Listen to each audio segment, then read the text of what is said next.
qaamolee shamarranii keessaa sadarkaadhaan tokkoffaa hanga 10ffaatti kan nama harkisan. Sadarkaa 10ffaarra maaltu ta'a yoo jettan koomee miillaa kaa'u. Kun jaalala yookiin dhiira harkisuu keessatti gahee guddaa waan hin taphanne fakkaata. Garuu miti, sirriitti gahee guddaa qaba.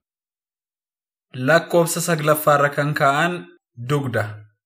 Dhiironni hedduun osoo ofirratti hin beekiin dugda gadi dhooqaa yookiin curved baay'ee jaallatu. Sadarkaa 8ffaarratti garaa yookiin mudhii. Kana yeroo hedduu sirboonni aadaa keenyaa yoo durbaaf weellisan qalloo mudhii soonsaa, kan mudhiin qabaa hin guunne fi kan kana fakkaatan jedhu ni beekna. Qabxiin 7ffaan rifeensa. Dhiironni rifeensa dheeraa jaallatan akkuma jiran kun ammoo gabaabaa mammaramaa jaallatu. Garuu inni guddaan rifeensaaf bakka guddaa qabu. Qabxiin 6ffaan tafa yookiin hip. Kun karaa cinaan kan mul'atu malee isa dudduubaan argamu sana miti. Yeroo bal'aa fi curved ta'e dhiironni ni filatu jedha riisarchiin adda addaa. Qabxii 5ffaarratti seequmsa ishee yookiin smile.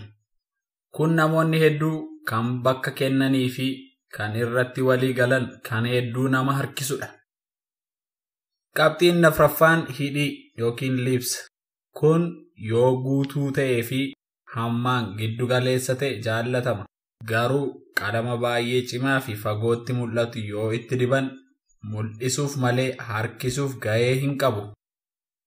Qabxiin 3ffaan guntuta yookiin breast. Harmi yoo dhaabbatu guddatee yoo bareedu weellistoonni keenyallee akkam akka nama harkisuu ni beeku. Ishee guntutni gaafa jibichaa fakkaatu qabdu jedhu mitiire. Qabxii 2ffaa fi inni nama hawwataan teessuma yookiin batak. Kun homaa gaaffii hin qabu. Dhiirri akka dubara dudduuba ishee sagal dhoksee ilaaluu ni beekna. Qabxiin 1ffaa fi inni xumuraa waaw ija. Eye. Inni kun eeboo yookiin xiyyadha. Ni waraana, ni ajjeesa, ni injifata. Maarree gooftaa dhiiraati jechuun ni danda'ama mitiire.